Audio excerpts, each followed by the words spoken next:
He's like, he has this like little plastic bullet in his pocket filled with cocaine. And he's like snorting coke under like the napkin, like pretending to blow his nose in the restaurant. And he like passes it under the table. I'm like, nah, no thanks. He's like, you're doing it, motherfucker. This is a special moment. We're doing some. You're doing that. You just do that right. It's like, So, but the government, they were getting all these bids, and they realized there's something fishy here. And what are these two kids in Miami doing? Yeah, but they, to their credit or not to their credit, depending on how you look at it, they thought that we just made a mistake. And so they came back to us and they're like, you want the chance to modify your bid, because are you sure about that price that you gave us for year 2 on these 82 millimeter mortar shells? And Ephraim was like, oh shit, they know. So he quickly changed. He's like, yeah, you're right, it was a mistake. And but this is 3 months later. This is 3 months later, yeah. So he modified so the government does that sometimes. They'll kind of they'll have like a little bit of a back and forth. As long as you submit the original bid by the deadline, then you qualify to do all, to get into all the follow-up that they do. But if they're calling you to give you that chance and it's 3 months later, you guys got to be looking at each other like, oh, we're in the running here. That's exactly what we thought. We're like, holy crap, we're still in the running. We didn't know, we didn't know how many other competitors we had and what the chance of winning, right? But we knew that that they hadn't rejected us outright. So Ephraim modifies the price on the second year of mortar shells, and we resubmit the bid. And then like another few weeks later, they tell us, okay, we're going to need to do a few audits of your company. And now the audits they do, what they mean by that is it's like a little mini investigation, right? So he's like dusting off all the Coke bins and everything, like, get that out of here? Actually, yes. Sheila, clean it up! Yeah, pretty much. So when they told us, they're gonna do a few audits of our company, we're like, holy crap, we might be in the lead for this thing, because they don't do the audits because it takes them time and money. They don't do the audits unless they're very seriously considering awarding this contract. Like they only audit like maybe the top 1 to 3 companies at most. So they told us we had to do like a few different audits. We had to do a supplier audit where we had to list all our suppliers and what we were going to buy from them. Who were the suppliers? So we had Boris and fucking Albania. Pretty much, yes. I mean, it was we had a whole wide range of suppliers. Some of them private companies, some of them government-owned companies. So we had to list all our suppliers and what we were going to buy from all the suppliers. And of course, only the government could make you do this. No private enterprise would have the chutzpah, to say, tell me all your sources. Right. But the government, I mean, they're not going to. Yeah, they can. They're like, and they're not going to circumvent you because it's not their money. They're not looking to fuck you over. They're just looking to, not in that way anyway, not for money. They're just looking to make sure that you don't mess up on the contract, that they're going to give a contract to a company that can handle this. That's what they want to see. So they want to know who all our suppliers were. They wanted to know our detailed transportation plan, how we were going to transport it from the source to the destination. They wanted to know that we had the finances to support the contract. Oh, wait, hold on, back up a second. You have to, because you're moving dangerous shit. Yeah. So there's also like, you know how like the banks have like bricks trucks and stuff or whatever? You kind of got to organize the whole security system. Yes. It's probably pretty similar, no? Yeah. It's transporting military hardware is a big pain in the ass, particularly explosives. So what would you do? I want to take the sidebar for a sec just to get the image. So there are some transportation companies who specialize in this, and there's plenty of transportation companies who won't touch it. So you need to find those transportation companies who are willing to do it. They will charge more money. In the right countries too. Yes, exactly. From the right countries. So from Eastern Europe, we were mostly hiring Eastern European transportation companies, and they were using like Soviet era cargo planes, the IL-76, to transport this stuff. Okay. Yeah. All right. So you were going through the whole list of things that they were auditing, including that. Yeah, exactly. So you need to have the finances to support it, because you need to pay the supplier in advance. And the government doesn't pay you until 30 days after you deliver. So we had to have a certain amount of money in order to float that. And this was a very large contract, so we needed to have a lot of money. Did you have it? So we didn't have enough money. But Ephraim along with Ralph, who was our investor, they used some sort like one of Ralph's like properties that he had gotten appraised at a very high value, even though he knew it was really worth a lot less, but it was appraised, the real estate game. He got it appraised at a high value and said, oh, we're going to use this as collateral. So that was one thing they did. That's the guy, he was like the laundromat guy in the movie. So they made him like a Jewish guy in a laundromat, but he was a Mormon? Yeah, he was a Mormon, and he owned a machine gun factory in Utah. A Mormon who owned a machine gun factory in Utah. And he lived out there. Yeah, he lived out there. Okay, he wasn't in Miami. He was not a Miami guy. He was not Jewish. Yeah, I've never heard of a Mormon in Miami. I was going to say, but his name really was Ralph.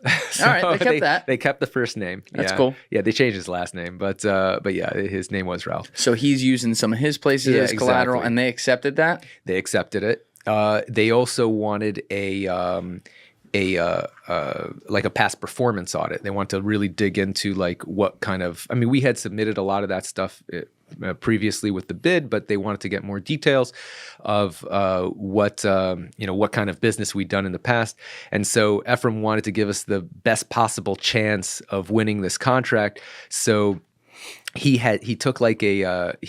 was gonna do a deal with Ralph as well, to import a very large, like around 20 million rounds of AK-47 ammo into the United States to sell in the commercial market, and he had applied for an ATF license to import it, and that license was issued, but the deal ended up falling apart. So that deal never happened, but he still submitted that ATF license as proof that he had done this deal. Can't they check that very easily? They could, and I guess he took the risks that they wouldn't, and they didn't. So, yeah, he's just had a very high appetite for risk, to put it mildly. Don't say the George Bush years weren't good for business. Come on now. They were business friendly. Yeah. I guess so. They were definitely business abuse friendly. Yes, but yeah, for sure. Particularly Dick Cheney's businesses. Yes. Yeah, nobody holds a candle to that. So there's what I'll say, at least like in the context of my show, one of the more like famous clips is when I had my friend Sean Ryan in here, who's got like a huge channel. He's a former Navy SEAL. And he talks about when he went to Iraq, and he just gets like the most serious face, and he's like, everywhere you went, Halliburton guns. Oh, there's a Halliburton property. Yeah.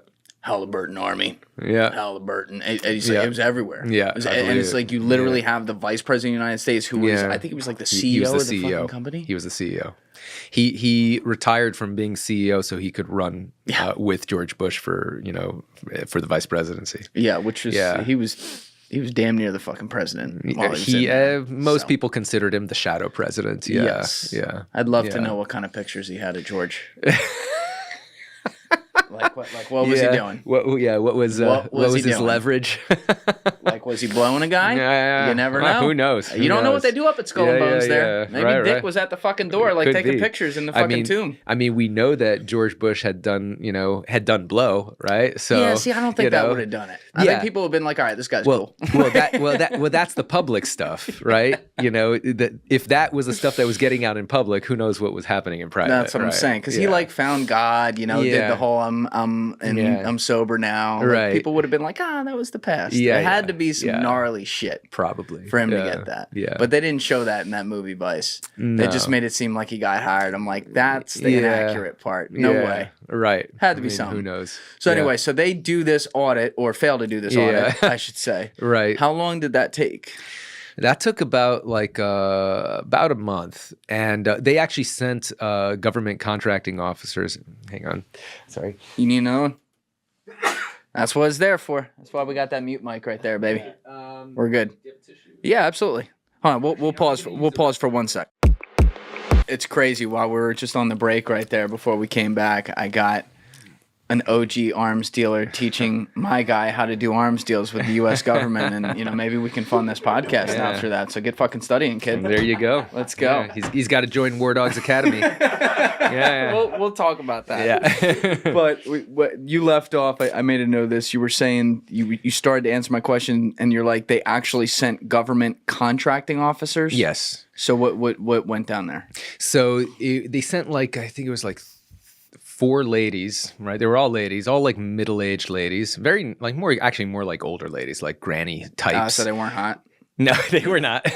But but it was actually really funny. So Ephraim is like super charming in real life. Like he's very funny until he stabs you in the back. You know? But like when the contracting officers came, because they wanted to do an inspection of our office, these like 4 ladies come and he goes and he says to them, he's like, ladies, you know, I couldn't tell over the phone how beautiful you are. You know, he's like, you know, if it wasn't completely illegal, I'd totally be buying you all diamonds right now. I'd be buying you diamonds. Yeah. Meanwhile, Marge is like ripping a fucking Marlboro Red. Yeah, like, exactly. Take me back. Yeah, but they loved him. I mean, they were very, you know, they were very entertained, and they gave us very high marks on their inspection. Yeah. So like. And you're, what, 25, 26 when this is going on? I'm 24 at this time. 24. Yeah. And is it only the 2 of you working in this office? So at that point, we had gotten an actual office. So before that, we were working out of his living room, and it was place? just he had. I mean, it wasn't like super nice, but like it was a decent place. It was on the beach, you know, Miami Beach, so that's nice. That'll do. It was a decent place, not like the apartment in the movie though.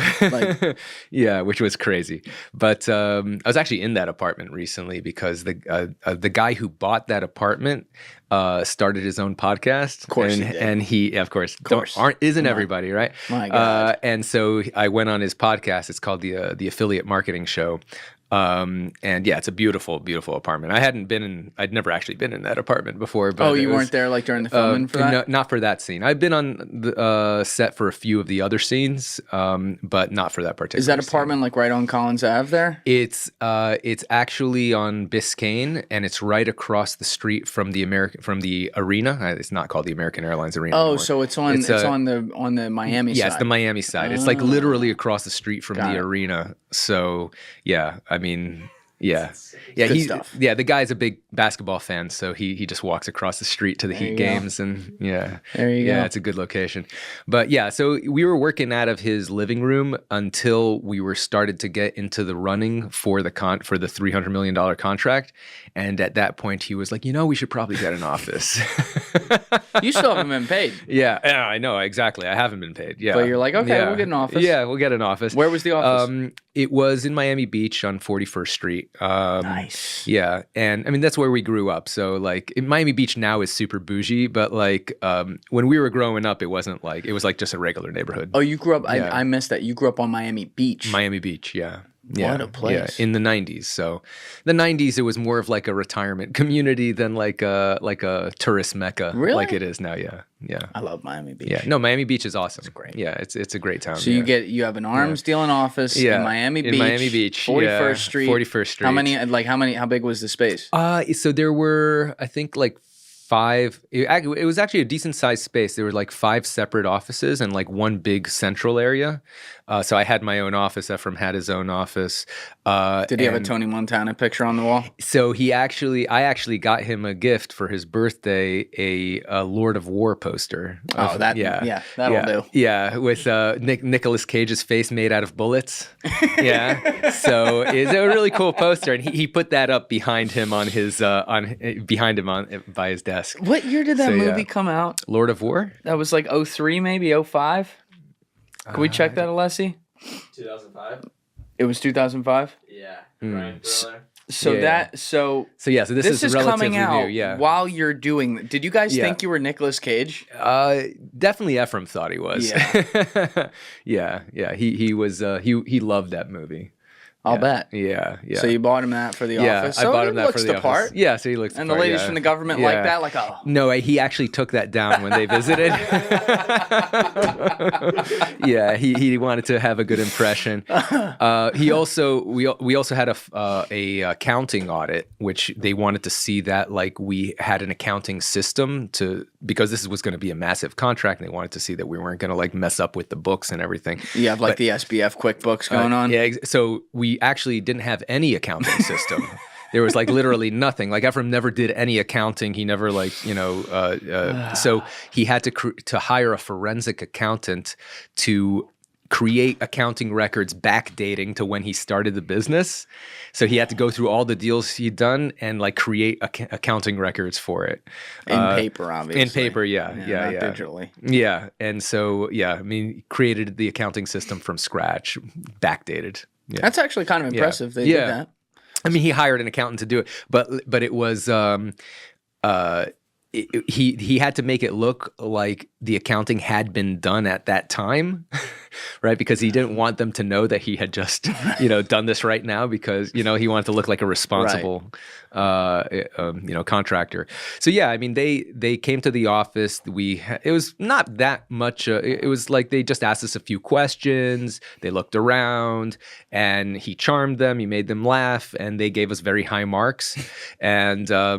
And then, like a few weeks after that, we got an email, or I should say, he got an email because he was the listed contact with the award notice, and he calls me up and he says to me, he's like, "David, I've got good news and bad news." And I say, "Well, what's the bad news?" And he says, "Our first task order is only $600K." And I'm like, "We won the contract?" And he's like, "Fuck yeah, motherfucker. I'm picking you up. We're going to celebrate." And he picks me up. We go to this like Italian restaurant, and he's like ordering champagne, and he's like, he has this like little plastic bullet in his pocket filled with cocaine. And he's like snorting coke under like the napkin, like pretending to blow his nose in the restaurant. And he like passes it under the table. I'm like, nah, no thanks. He's like, you're doing it, motherfucker. This is a special moment. You're doing that fucking coke. You just fucking do that right now. It's like,